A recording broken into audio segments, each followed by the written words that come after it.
Les bénédictions de l'Éternel ne font suivre d'aucun chagrin. Vous avez souhaité chercher la volonté de Dieu, vous avez prié, vous avez fait des efforts pour que Dieu puisse vous répondre dans la prière. Vous avez obtenu ce que vous avez recherché dans la prière. Vous avez obtenu ce que vous avez demandé à Dieu, mais il y a aussi cette facette que les gens ne comprennent pas dans la volonté de Dieu. Cette facette, l'autre côté. Tu as sollicité le mariage, Dieu t'a donné le mariage, mais il y a l'autre facette du mariage que tu ne connaissais pas. Tu as voulu venir aux États-Unis, tu as prié pour avoir le visa, venir aux États-Unis, il y a l'autre facette que tu ne connaissais pas. Tu as prié, tu as voulu être un serviteur de Dieu, tu as voulu que Dieu t'exauce et que tu deviennes pasteur, évangéliste. Il y a l'autre facette que tu ne savais pas. Tu as entamé des démarches pour faire des affaires.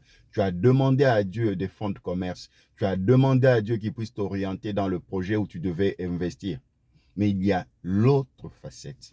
L'autre facette que nous n'avons pas compris de la volonté de Dieu. Les gens estiment que lorsqu'on est dans la volonté de Dieu, que tout sera facile, que tout ira pour le mieux. Mais il y a l'autre facette où Dieu nous attend au détour, où Dieu nous attend au carrefour, pour voir si nous méritons ce qu'il nous a donné. Nous nous sommes investis dans la prière. Maintenant, nous obtenons par sa grâce ce qu'il a souhaité. Mais l'autre facette, l'autre côté, c'est qu'on appelle pilule amère. Tu as voulu d'un homme, Dieu te l'a donné, mais il y a l'autre facette, le comportement de cet homme que tu devais combattre avec chaque jour. Où tu te dis, ah Seigneur, je suis entré dans ce mariage. Est-ce que réellement, c'est lui, l'homme que je devais épouser?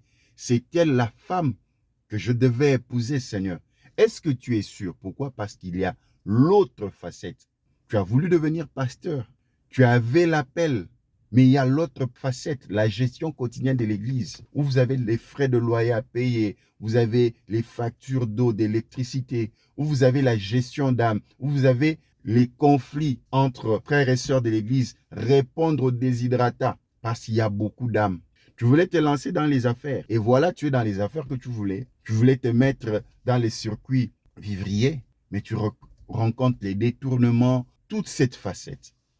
Tu as voulu venir aux États-Unis. Tu pensais que tu allais habiter près de la maison de Trump ou près de la maison de Biden. Tu pensais que tu allais être Elon Musk, le travail, l'aisance de vie.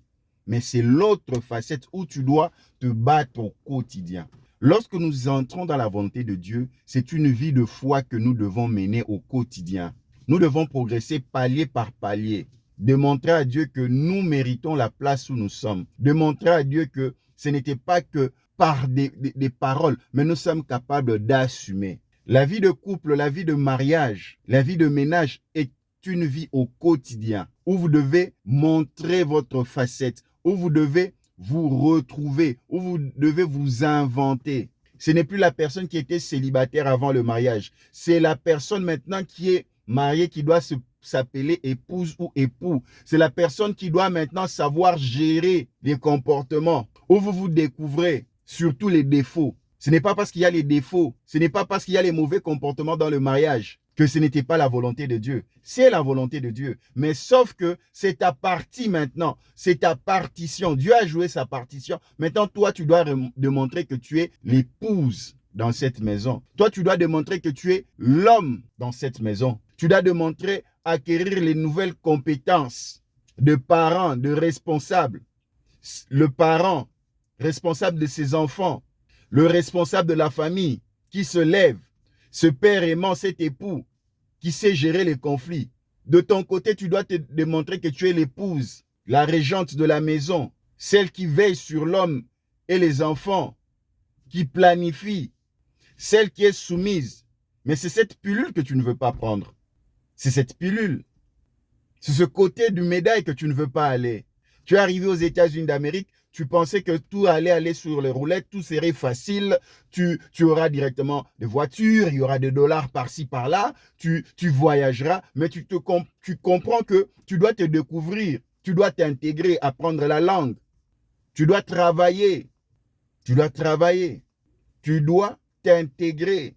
Tu vas commencer avec le premier boulot qui ne cadre pas avec ton diplôme, par exemple, de Yaoundé d'où tu viens, de Libreville ou de Kinshasa. Tu vas rencontrer peut-être des personnes qui n'ont pas la culture que tu as. Tu dois te réveiller vers 3h, 4h, 5h du matin pour aller au travail. Des habitudes que tu n'avais pas. Vu l'âge, et ton corps souffre, ton mental, tu te poses la question, Seigneur, c'était ce pays que je devais venir. Tu te lances dans les affaires, tu ne savais pas que tu devais prendre des bateaux. Tu devais aller en province pour faire des campagnes de maïs, des cossettes de manioc. Tu devais devenir pasteur, mais tu te rends compte qu'il y a une pilule. Tu pensais que c'était, tu imposes les mains, les gens tombent. Mais tu te rends compte qu'il faut payer le loyer. L'administration attend que tu puisses payer. Tu te rends compte que les dîmes n'entrent pas. Tu pensais que ça allait rouler sur l'or. Non, c'est notre partition. Es-tu prêt à jouer ta partition? Notre Dieu est un Dieu responsable. Lui, lorsqu'il joue sa partition, il attend que toi aussi tu joues ta partition. Notre Dieu est un Dieu responsable. Quand lui, il contribue, il attend que tu puisses contribuer. Tu dois démontrer à Dieu que tu n'étais pas venu juste pour de paroles, mais tu vas t'impliquer. C'est ta chair qui va répondre. C'est la raison pour laquelle on pose la question à Jésus indirectement. Est-ce que c'est le Messie qui devait venir? Est-ce que c'est lui qui devait venir? Et la seule réponse était de les présenter les actes. Les aveugles recouvrent la vue, les paralytiques marchent, les morts ressuscitent. La parole de Dieu est prêchée. Lorsque nous arrivons dans la volonté de Dieu, c'est notre engagement par l'acte de foi. Abraham, qui est notre père dans la foi, a démontré son engagement de la foi. Dieu l'a promis qu'il fera de lui une grande nation, mais sans avoir d'enfant. Il devait éprouver sa foi chaque jour. Et l'épreuve ultime, Dieu lui demande de le donner son enfant, de le sacrifier. Sans douter, Abraham est prêt à pouvoir sacrifier son enfant pour Dieu. Qu'est-ce que nous sommes prêts à sacrifier de ce que Dieu a donné?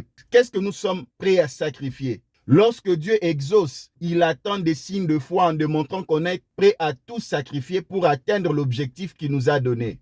Parce qu'il sait que l'acte de foi est notre engagement pour lui, pour ce que lui, il a fait pour nous. Oui, tu es dans la volonté de Dieu, mais pour que cette volonté prenne corps et que Dieu continue à établir son alliance avec nous, tu dois le démontrer que tu es prêt à t'engager dans sa foi, dans sa volonté.